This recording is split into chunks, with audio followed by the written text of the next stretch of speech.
Yeah. All right. Hi there, everyone. My name is Shay, or Professor Rossing. I am your instructor this semester for Intro to Critical Thinking. It is my pleasure to be your instructor. This is going to be our first lecture for the semester. My intention with this lecture is to introduce you to the basic course concepts that were in your reading, but I also want to get you started on the language and the sort of concepts that we're going to be using throughout the duration of this course. I hope that I'm able today to take the ideas from the reading, represent them to you here in a way that's efficient, that's a way that's helpful for you, it makes it presentable and digestible, and that this is helpful to all of you. And without further ado, let's go ahead and get started. The title of this class is Intro to Critical Thinking, right? And immediately some students don't always have a conception of what I mean by a class on critical thinking. Students might sign up for this course and it might not always be intuitive to them what the content of the course is going to be based on the title alone.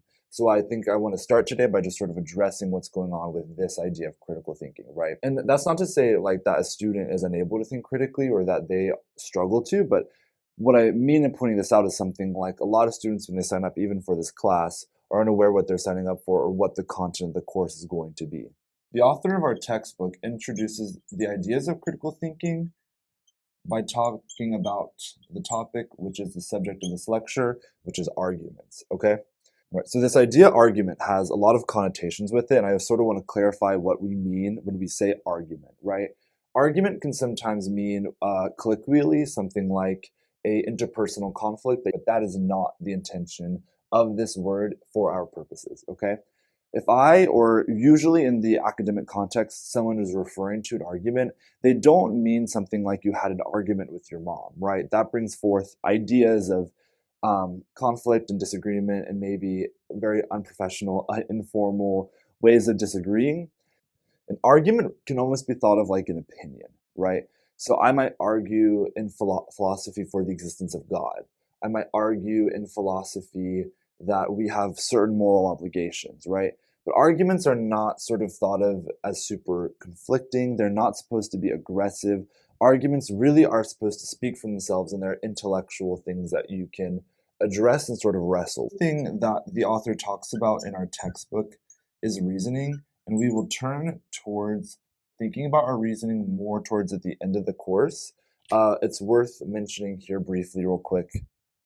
Oh, you can't see my arrow. Believe that there's an arrow here. Reasoning is also something that's super important for the purposes of this class that we're going to be addressing further along in the semester. The real purpose, though, for me as the instructor and what I want you as a student to take from this class is relevant to both these arguments and this reasoning, right? I want you to think about your thinking. I want you to think about the opinions you hold and why you hold them. That's sort of the two aspects you're going to hold in tandem in this course. And that is what I'm going to say is my goal for you as the instructor of a class on critical thinking. What that looks like, we have a whole semester to work through, right? We have a whole semester's worth of forming and addressing and thinking about arguments and reasoning. But I want you to sort of, for the purposes of getting started in this class, think about what you believe and why you believe it. Right? So that's the thinking part. I want you to do some thinking in this class. I care about how you are reasoning those opinions, and I care about if you are making strong arguments. I don't care about the conclusions. I don't care if you agree with me, disagree with me. That's not my intention as your instructor, and that's not the intention of a class on critical thinking. The idea, though, is that you're able to look at your reasoning, look at your conclusions, and wrestle with them, and after this course have the improved ability to hold yourself more accountable and to think about why you're believing what it is you believe. I want to address this point. If you read in our course home, it's optional reading, so of course you aren't required to. But I sort of talk about this, right? I understand that there's going to be a lot of opinions on this side of the aisle, that there's going to be a lot of people who disagree with each other here, and that's fine. What is important is as we work with each other, but as also I work with you as your instructor, you understand that this is what I'm always going to be addressing. It's never me as an instructor trying to tell you that you're wrong or that the things that you're saying are inappropriate, as long as they aren't bullying or harassing a fellow student. But what I'm saying, if I am giving you feedback, is something like, let's address this thinking here, because I'm not sure that you have yet done enough work to show what you believe is rationally justified. When I say critical thinking, it's the ability to look back at what work you did before you ever came to any conclusion. That's sort of what I'm interested in for the purposes of this class this semester, okay? To quickly quote our textbook, on page 10, it says that critical thinking is primarily the ability to think carefully about thinking and reasoning, to have the ability to criticize your own reasoning. Criticize here isn't meant in the sense of being mean or talking down or making fun of. Critical here means something more like reflective or careful or attention to potential errors. So critical thinking is self-critical, it's self-reflective, it's self-aware, okay? It's a story about knowing what it is that your brain is doing when you come to think things in the world. When I say self-critical, I don't mean to be critical on yourself or to be hard on yourself, to be insecure almost in your thinking. That's not my intention. My intention is that you don't let yourself intellectually get away with anything that you would not let someone else get away with, right? What does that require? That requires you to reflect on the things that you do think and think about why do you think them, you know? I have to be able to sort of go, why is it that I believe X? You know, for what reasons have I come to this conclusion? To better understand what kind of reasons help you grow as a thinker, which is super helpful not only as you get into college, as you're going to continue to take harder and harder classes, but it's also super helpful just as a person, you know, to understand why does this person think this thing? Here's why I think this thing. Here's the sort of evidence I would need to change my mind. And I think those are really cool skills that I hope you can cultivate in this class. And really what all of this is a type of self-improvement, you know? If you're able to be a person who is criticizing yourself and always growing with yourself and becoming a better person, that critical thinking skill is a type of self-improvement, you know? It is creating a more intellectually sound self. It's creating a more emotionally resonant self, especially because this sort of stuff, you know, how you think and why you think the things you do is not limited to philosophy classes or to papers and articles that you're going to read in all your coursework. This is relevant to your interpersonal relationships, you know? How you think about the world, how you move through the world shapes how you will work as an employee. It shapes how you are as a friend, how you are as a family member. And so I don't want to minimize how important this skill of critical thinking is and why we have classes like critical thinking. Just to sort of close this point, you know, the author ends with this note about Socrates. And Socrates was this person who is often thought of as very frustrating or even annoying because he was so obsessed with this idea of asking why. And why the author brings this up is he says something like, there's actually something really valuable in that sort of childlike sense of needing to know why you believe what you believe. I just think that's a really resonant allegory. All right, and that brings us to our first distinction that I'm going to talk about for the purposes of defining terms that you're going to need to know. The first word I'm going to talk about is the concept of rhetoric, and we're going to be contrasting this with the concept of reasoning. I'm dropping stuff. When I, as your instructor, am asking you to analyze arguments, I'm interested in reasoning. You know, rhetoric is important, but that is not what the point of this class is. When I think of rhetoric, I think of persuasion. I think discourse is another way of defining the term. You know, I think it's super helpful. I'm going to do it at all kinds of points in this class because it's how I think. But it's helpful to ask ourselves questions about why we are using certain words or concepts. So why would I care about rhetoric? Well, a rhetorician, that's a person who uses rhetoric, is asking themselves in their speech or in their writing, how can I impact or convince my audience to agree with me? And that's not necessarily a bad thing. If you want people to agree with you, how you persuade them, how you talk to them is clearly an important thing to consider. But reasoning is doing something very different. Reasoning is trying to consider the merit of an argument or what is true. So let me clarify. These things don't disagree with each other, right?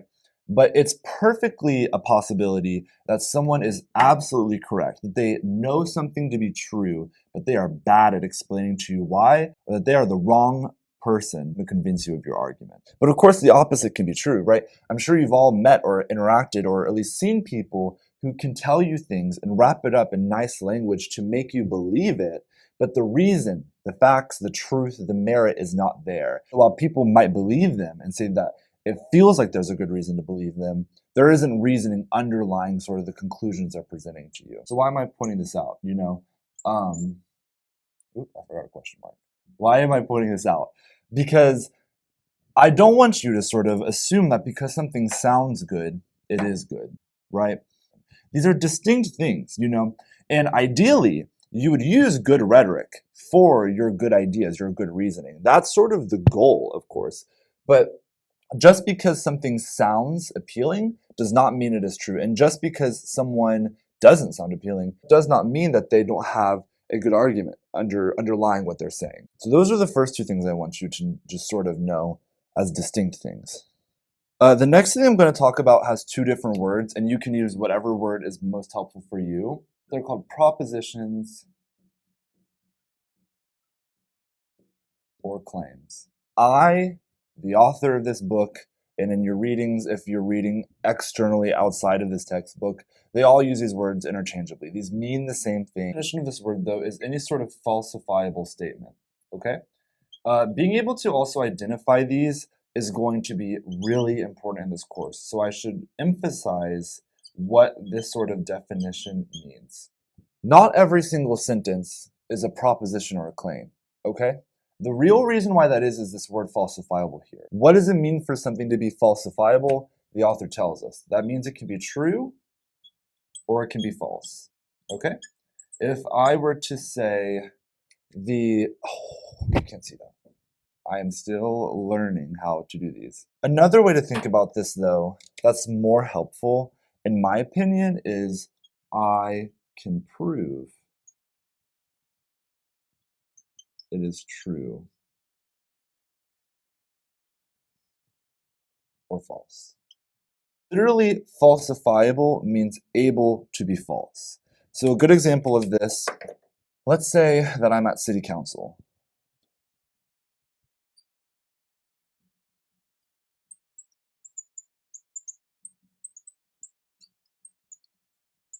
I would lower the speed limit to 25 miles per hour. So I'm coming to my city council, I'm saying, I want to lower the speed limit to 25 miles per hour. And then I was to say, well, why do I think that? Because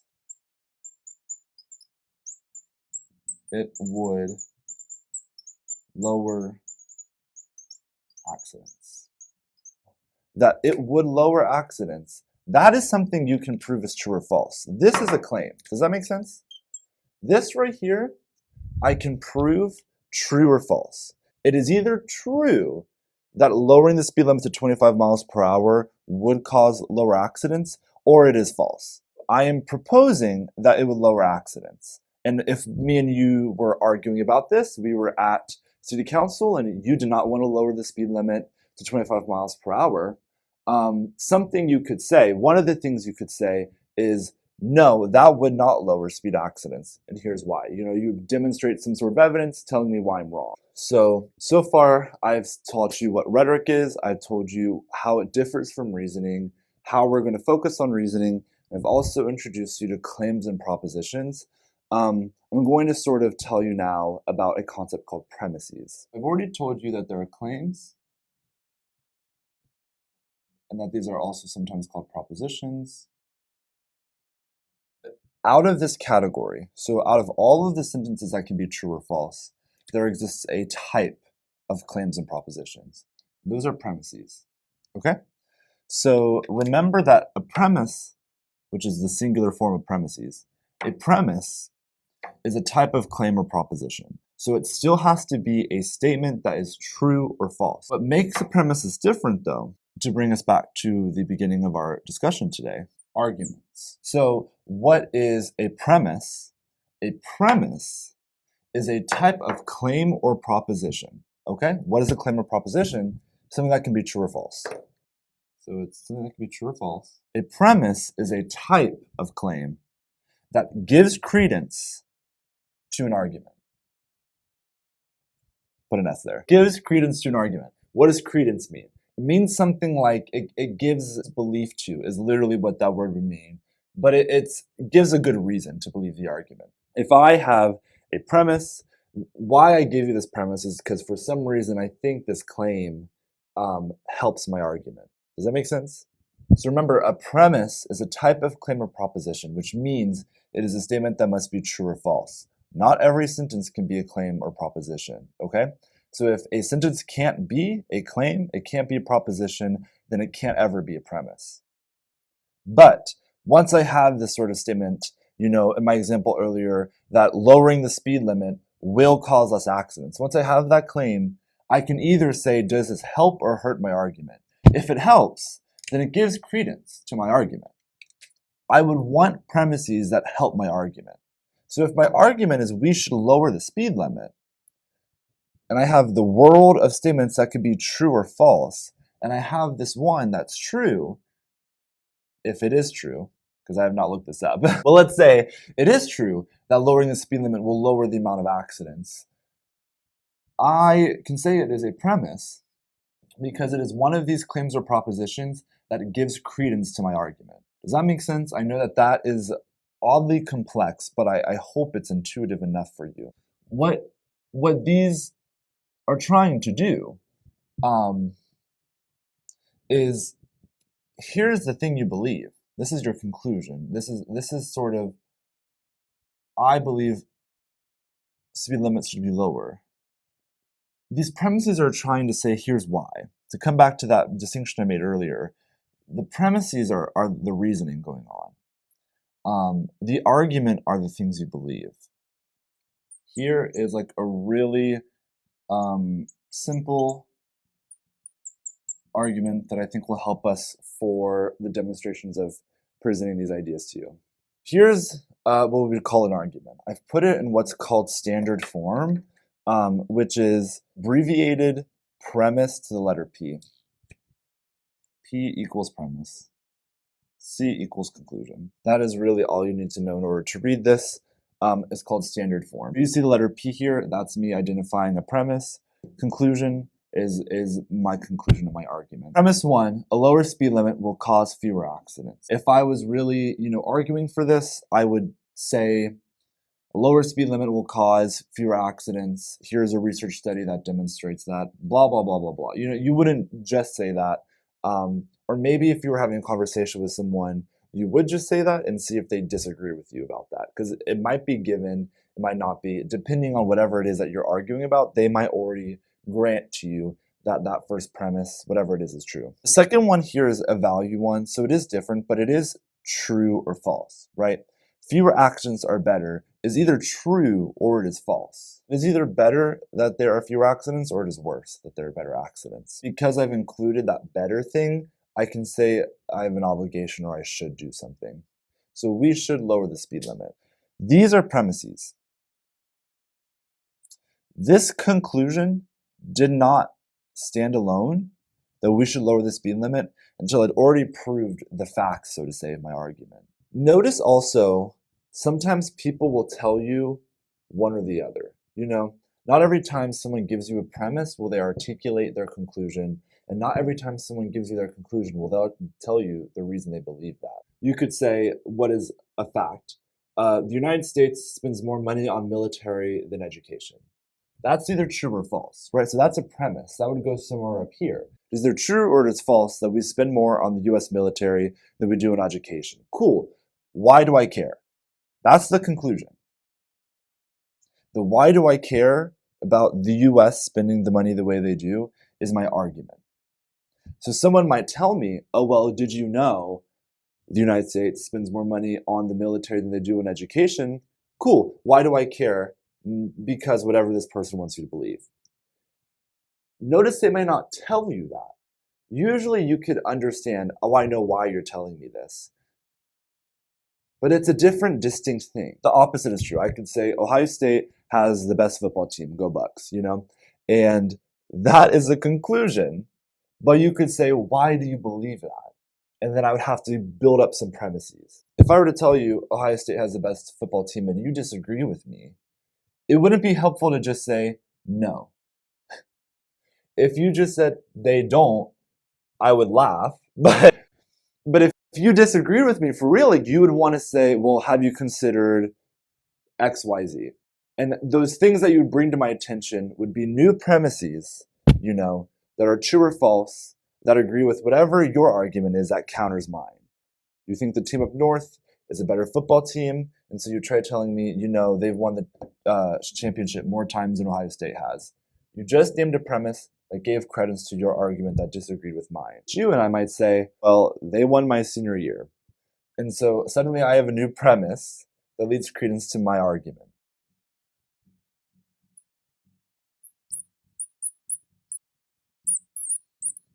So these are the 4 things after this first lecture I want you to have mastery over. The difference between rhetoric and reasoning. Remembering, rhetoric is how does it sound? People can have bad reasons for what they believe and they can make it sound sexy. They just can. People can have good reasons to believe what they believe and struggle to articulate them to you. So those are distinct things. You need to be able to identify which is happening. Claims and propositions. These are essentially the same thing. For the purposes of this class, think of them as the same word. Know that different authors are going to just use different words at different times, and we are going to accept reality with that. You have to know what premises are. They can be abbreviated with the letter P. If you ever see in philosophy someone use the letter P, know that they're saying, here is a premise. Here is the claim that I think is true and helps my argument. Also should remember that premises are types of claims. Claims and propositions are premises that help people with their arguments. Take claims, find the claims you think help your argument, so those are your premises, and then your argument is the thing you believe. This is important too because for your first discussion, I have you going on social media and looking for someone telling you their opinion of what you should do or what they think is true, and you're going to see this thing that they're saying, the story they're telling you about what they believe. And it's important you can identify why they believe it. If you found a video of someone at city council saying, I want to lower the speed limit, then I would expect you to say their argument is we should lower the speed limit. If they went on and they said, why should we lower the speed limit? I think we should lower the speed limit because, it will cause less accidents, and less accidents are safer for our community. You just found out why they believe that. Those are your premises. Why is that important? If you were at that city council meeting, or even if you wanted to comment on this TikTok that you think this person's ridiculous, to just say, we should lower the speed limit, convinces no one. It's not helpful, and it also doesn't demonstrate that you actually understand what that person is saying. What do you say? You say, here are the reasons they believe what they believe. Here's why I think that's wrong. And here's what I believe instead. That is going to be critical thinking. That is a super cool skill that we're going to do this semester. But if you come and you complete an assignment and you say, well, this person said that we should lower the speed limit, and the way they were behaving was manic. How they were behaving is not a reason they believe what they believe. That person does not believe the speed limit should be limbered. That person does not believe the speed limit should be lowered because they're manic or because they're acting crazy. They believe it because they think it's safer, because they think that it causes less accidents, etc. So if you identify the premise by commenting on how they're presenting their argument, you've missed this point entirely. It's a different thing. I need you to tell me the story about why do they believe what they believe? How do you know their reasons? You have to look at their claims, everything that they say that's true or false. Look at their claims, figure out which of those claims they think proves what they believe. And the thing they believe is the argument. That is how you do that.